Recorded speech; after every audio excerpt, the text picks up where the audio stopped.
Good afternoon, everybody. It is great to be here. Um, they told me to break a leg. I don't think they meant seriously. I did my little exercises, Anya, and I trying to breathe, so I think I'm good to go. Thank you, first of all, to Vicky and Ruth for inviting me to share my research with you on this important platform. I'm so excited to convince you that fathers matter, and I'm going to make you fall in love with the videos I have of these kids and their dads. So. Let me start this story by situating it in a policy social context. I think this policy social context is important because it really in many ways has shaped the type of research that we've done on dads, as well as the way how we think about low-income dads, especially ethnic minority men. This perspective, the policy perspective, has focused on low-income men with the narrative that, if you are a man who grows up in poverty, you experience huge disparities, not only in adult outcomes such as income and education, but also in the likelihood of forming stable and positive relationships with your children and your partners. And this view is really reflected in the demographic shift that we had in America about two-parent families, mainly switching to cohabiting, a lot of cohabiting families, especially among ethnic minority families. It's also reflective in this book that I found one time at a secondhand shop, Fatherless America. I don't know if you've seen it or heard about it, but it really made a very strong argument that this father absence in America, especially low-income men, were really at the root of all these social ills in the world, and that calling them deadbeat dads and all these other things. And it was really intriguing to read this. Like, where did these guys go? They just disappeared from their children's homes, from their lives. And it was particularly intriguing and interesting because at the time I also learned that we didn't have a lot of good data, national data on men. So this assumption that men who don't live with the children are absent were a little premature, but and it kind of urged a lot of partnerships at the time between government and foundations to start to put men back into the research agenda. But once we found that we had missed these guys, the question was, so what do fathers do? Turns out that we didn't really know. We thought they do stuff, a lot of stuff, but not much. Economic provision came as a really top contender. Other people thought it was essentialism, dad's risk-taking behavior, risk-taking with children is really important, and others just thought, well, they're just helpers, they don't do much. So I think against this lack of conceptual clarity, a lot of the research at the time was really focused on absent dads. And absent dads resulted in a whole list of things. You can see the list is quite long. I think even Trump winning the election is probably in there. It's everything in the kitchen sink is because these dads left the children. I had to say that a little. And the interesting thing is that most of the studies were correlational, but the causalist statements were really quite believable, and it made you think that, well, if only the dads came home from whatever they were, things will be all right. So it made me think, well, really, what happened if I did find these guys? What happens if they're actually in the home? And what do they do for the children? So I began to think about doing some research not on the absent guys, but really on the dads who were present. So as a developmental psychologist, I bring to the table a parenting perspective that parents, including fathers' support, is both emotional and financial. When I start digging the literature, what I find is that a lot of policy and programs really focus on the money story, the provider, men bring money to the table, and that the relationship story was really lacking in research and not really well understood. So I tried to think that really, if fathers are parents, they have to be more than money. And I'm not suggesting that money doesn't matter. Money is very important. In fact, there's a huge body of research for those of you who know this work that has shown income effects. I like money, we need money. That's really important. But the effect sizes are kind of smallish, given that all the other things that could matter for kids' development. So I start to focus on the relationship between the children and the parents and their fathers specifically, because it is the early manifestations of the social bonding that really sets the stage for social adaptation. And these men are really missing from this literature. as any good researcher, I tried to, when I started looking for, to do this work, I started to find out what kind of theoretical models we have of fathering. And I apologize for the messiness, but really I just wanted to give you an idea that although we didn't have really specific models or theories on fathers, our colleagues and I, develop a heuristic model that brought together various perspectives to really understand that if fathers are parents, then these theories kind of apply as well. And the major takeaway home from this busy schedule model is that fathers are like the filtering through which the world goes through to the kids. So we did have some conceptual tools to use. This conceptual model really went hand in hand with some really core principles of development that we all apply in developmental psychology. And the building blocks of development are language and communication skills, emotion, understanding and regulation, attachment and social relationships, and learning about the world. We know that families, the children live in family systems, the dads are part of families, and the dads operate and unfold the parenting in the network of relationships. We also know as a core principle that parenting is vital. The parents present children with opportunities for learning, structure everyday activities. They offer materials for exploration, love and affection, physical and verbal stimulation, and the like. The focus. Uh-oh. Oh. Okay.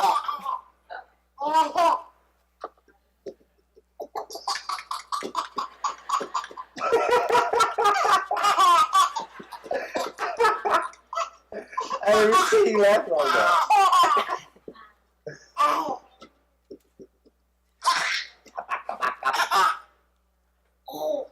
Hit it. Hit it to me.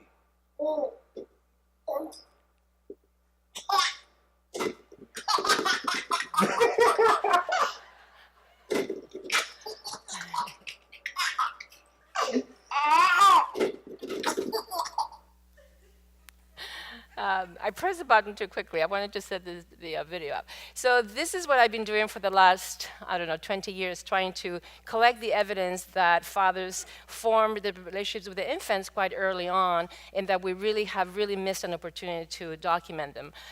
When I started doing this work and looking for, to see if we had data available on men, there was very little, this is maybe 15, 20 years, very little on parenting, and what we had on parenting came from moms. So moms were telling us what kind of dads were, fathers were. And people warned me when I started doing this work about not getting tenure ever if I ever go after these dads, because dads don't want to talk to you, you can't find them, they're hard to find. So I thought I'd sneak them in my research and was a little stubborn and did, they were not completely wrong.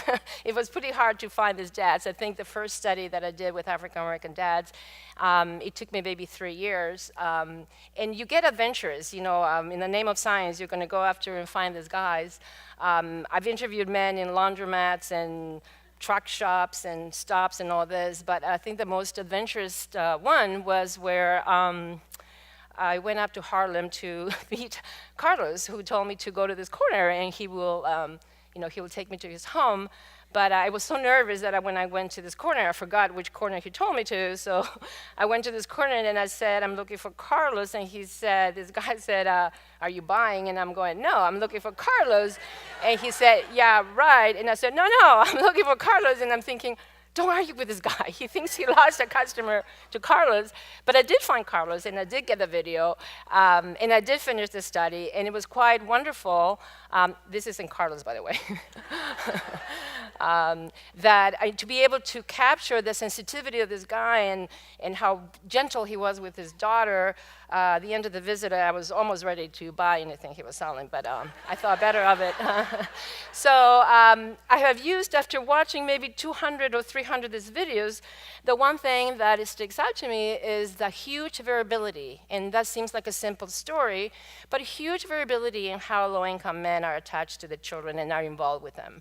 And we know from the theories and the literature, empirical literature, that there's lots of factors that play into determining if a father or a mother is involved in the children's lives. I'm going to focus on prenatal involvement for today, because I think this period of development is really critical. It's almost a missed opportunity. The fathers who are involved in this time are more likely to stick around later. And also, I think it really sets the stage for later development. So let me show you what we found.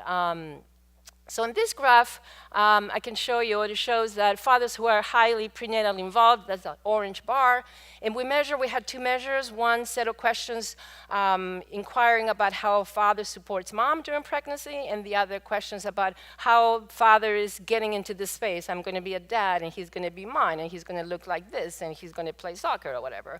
So this is the cognitions of a parent, and we put together this measure, and where we found that the guys who were more involved, prenatally involved with the children, were likely to be more accessible. That means they're likely to see their child every day. They were doing a lot more caregiving, taking in, engaging children in social interactions and doing some outings. So I wanted to show you really more a visually striking picture of the strength and the predictability of this period. And you can see here it's a survival graph that the blue line are the dads who are low involved, and by 3 months, many of them drop off the children's lives. But the red line also the dads who are highly prenatally involved. I think the scale's out of 7, so they said, yes, I'm doing those 7 things. And they really stuck around on the child's life 5 years out. So the prenatal period seems to be a really important place for engaging dads and for trying to support them in their involvement with the children over time. So the question is, why is this period so important? So why, if you bring a bucket of ice cream to your partner, how is that going to make you love your child? We replicated these findings. Ice cream is very important. We replicated this finding with about 1,700 families, low-income families. And what we found is that this prenatal involvement, it really makes parents, fathers, more committed to the relationship and therefore more committed to the children. What they're saying is, this is my kid, I'm not leaving him, I'm going to be there for the child, I am going to try to work out my relationship with my partner, and I'm going to be a good dad. And I think that's really an important realization from them, that this period of time, it really allows them to bond and to imagine themselves as fathers. Because we know that in America, black men especially, parenting a very different social context, one that has perhaps more negative expectations of them, we wanted to see if these processes are the same across cultural groups. And what we found was that prenatal involvement was especially important for African American dads. It was more important than being resident with a partner. So when we think that a dad doesn't live with the child, but if he's prenatally involved, it means that man is really bonding or is really involved and engaged and committed to be in this child's life. The next thing that we wanted to know is really, how does fathers matter for children development? And I'm just showing you part of what we have been working on, and we find in general a couple of pathways. The most important one, or one of the most less studied ones, is effects on mothers.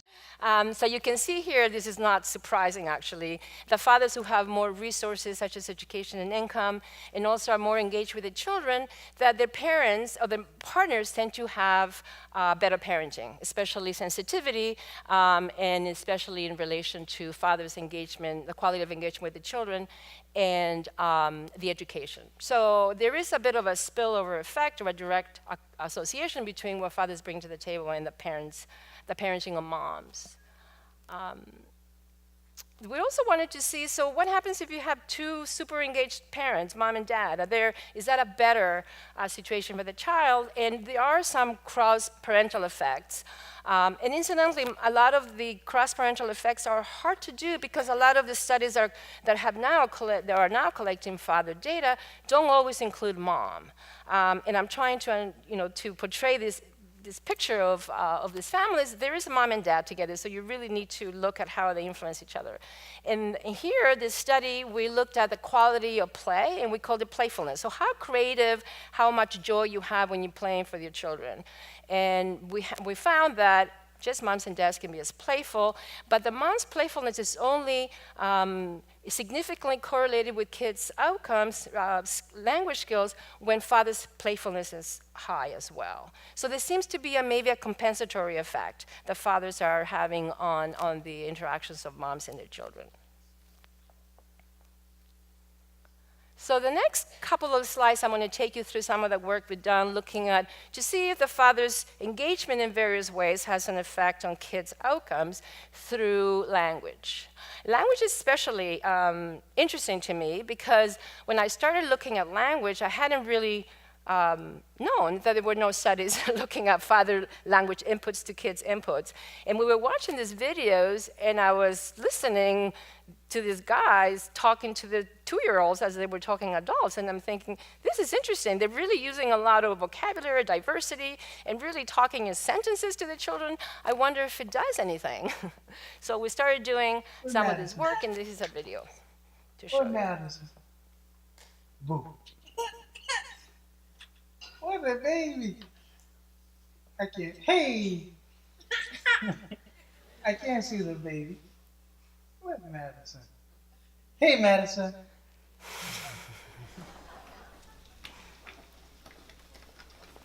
Green. Green.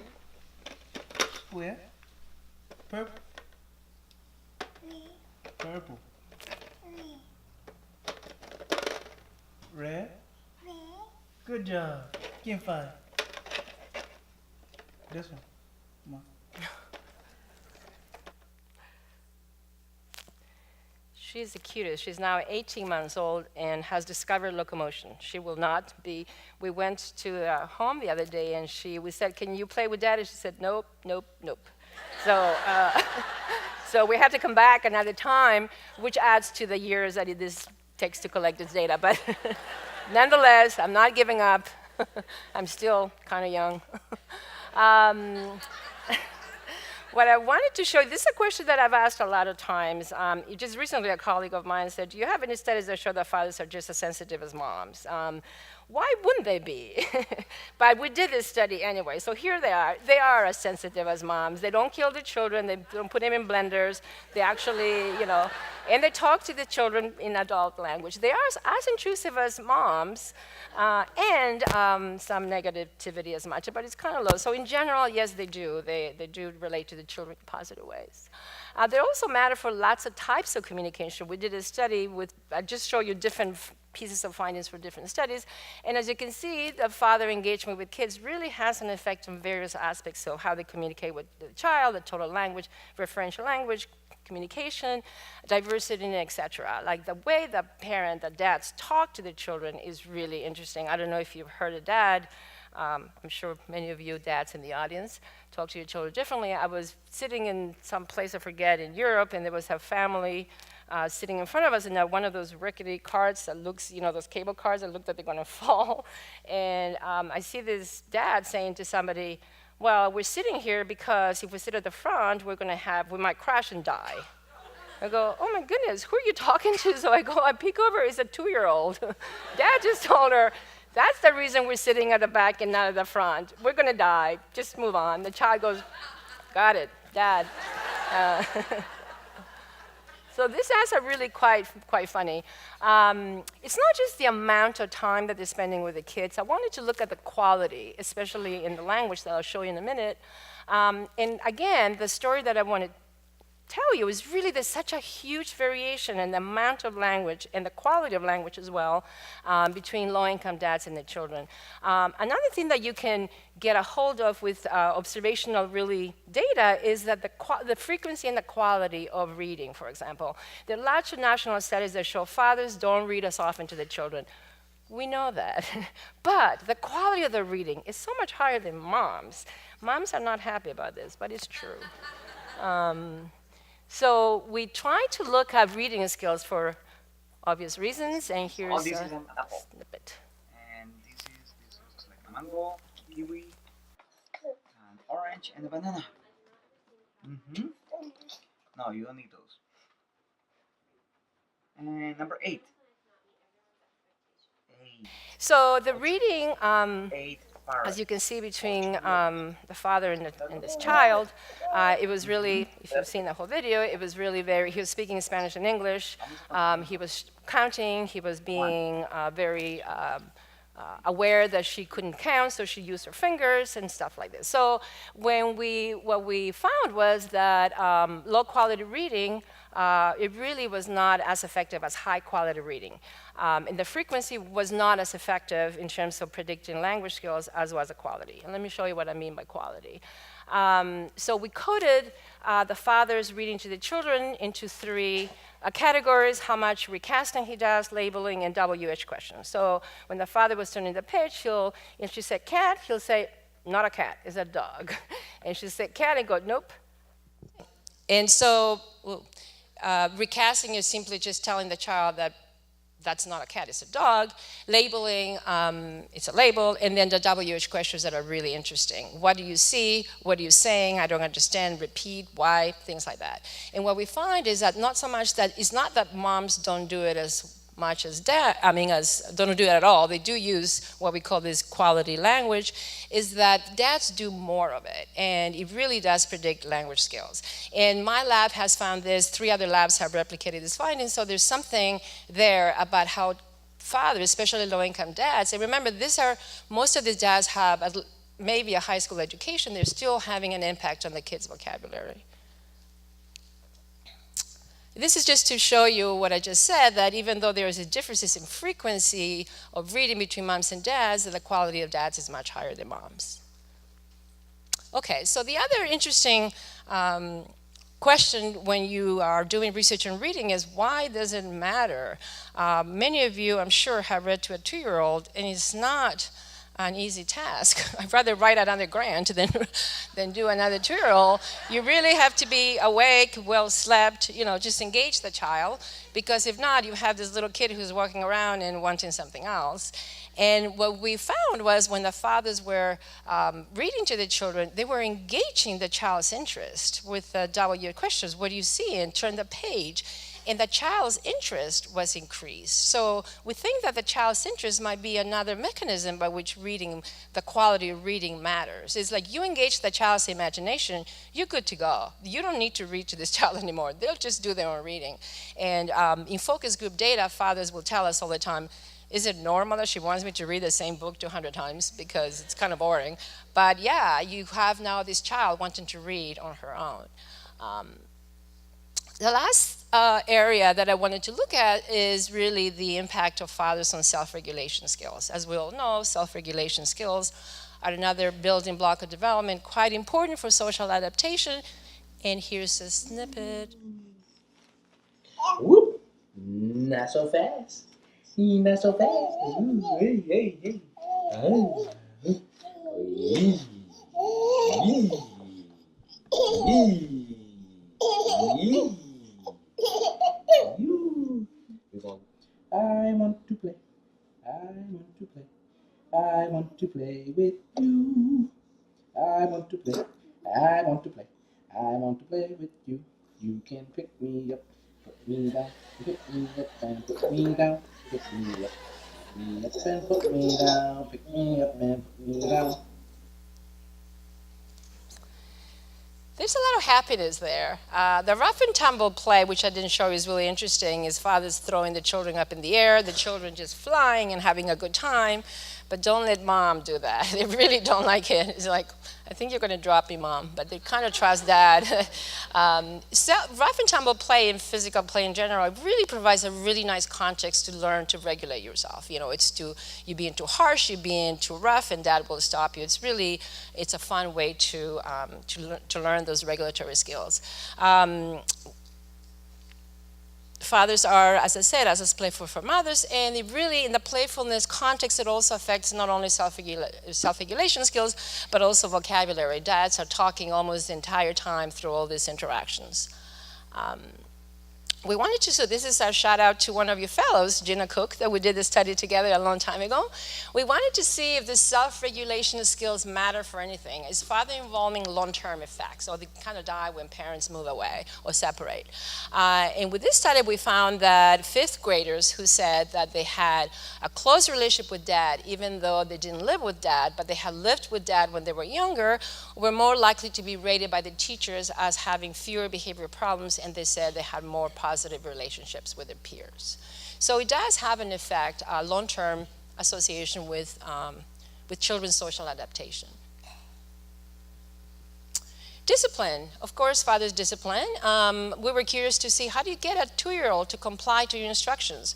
We have a cleaning task where we say to moms and dads, pretend we're not here and just help your child to clean up. Sometimes dads are like, just do it, and end of story. And when that is your regulatory language. And when they don't do it, they actually use behavior strategies that are more touching. They take the child, they say, we're done, we're moving on. And often the child is able to comply with this behavior, and we find that there's relationship with sustained attention and emotional regulation. So the story ends kind of here. Fathers matter. Fathers matter. Fathers as mothers make a unique contribution to children's development. In other words, fathers are not a substitute for moms. They really do account for different variants of children's outcomes. Fathers and mothers are similar in some ways. They're also different in other ways and complementary in others. And I don't think that we understand exactly which ways, but it's not. So fathers are important for many domains of development. There's a tremendous variability. We can't just say that low-income dads are not involved, or that they are poorly involved, or that they don't know what they're doing. There's a huge variability with many of these dads being highly involved in their children's lives and knowing what to do. As you saw in these videos, these guys are committed, are devoted. The children seem to have a really nice, loving relationship, and what they need from us is more support than this judgment that they're not going to be there forever and that they don't know what they're doing. So fathers' impacts on children are not just based on economic resources. They don't just bring money to the house. They're actually complex. It's reciprocal, it's transactional, it varies by developmental age, it's important for language and social development. It is based on the quality of the father-child interactions, not just the quantity. It is long-term. It fosters the building blocks for achievement and social adaptation. So it's a really important resource for children, especially low-income children, that we have not been able to tap as well as we should. So now let me tell you a little bit about my intervention. I have 2 minutes left. So we're taking all this information, and we wanted to use a strength-based perspective to say to parents, I know you are doing the best you can, and all of us parents, sometimes you need a little information to do your job better. So we developed this intervention called Baby Books 2, based on information called Baby Books 1, and it's an NIH RCT intervention that really is very, very simple. The pediatricians in the house might like this. We're taking the anticipatory guidance messages and we're embedding in these beautiful books. The books rhyme in English and Spanish, which apparently I'm not a rhymer. It took forever to develop them. But we managed to, I'll give you an example. We managed to make them rhyme. They are bilingual, and they are developmentally appropriate for 9, 12, 15, 18, and 24 months of age. Each book has a theme, and the best part of the books, I think, is that we have a book for dads. So this is a book, this is daddy's book, not mom's book, this is his book. So when we go to homes, we'll say, okay, so you have to read this to your child. You're in charge. It's not, you don't borrow the book from mom. It really makes a very symbolic gesture to dads. And often they go, oh, me? Really? Are you sure? It's not from mom? No, it's not for mom, it's for you. So the books are great in that we have used messages about co-parenting as well. We know that the co-parenting relationship is important. We have messages about serve and return and how to promote language and social development on 9 months old, all the way to 24, actually 30 months. So I showed these intervention books to Howard University in DC. I was trying to recruit at that hospital, and a young pediatrician, I think I told this story yesterday, came up to me and he said, the books are great, these are just for low-income black men, right? And I said, no, they're for low-income families. I'm going to have white families, Asian families, Latino families. And he said, wow, it's going to be one of the first time that a white person might see a black person doing something positive for the child.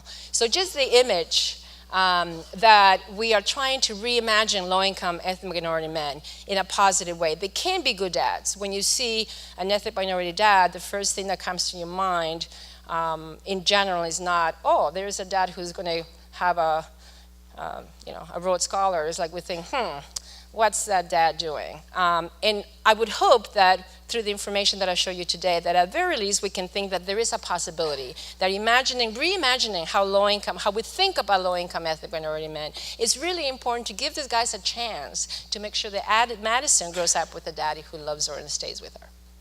And I think that's it. Thank you very much.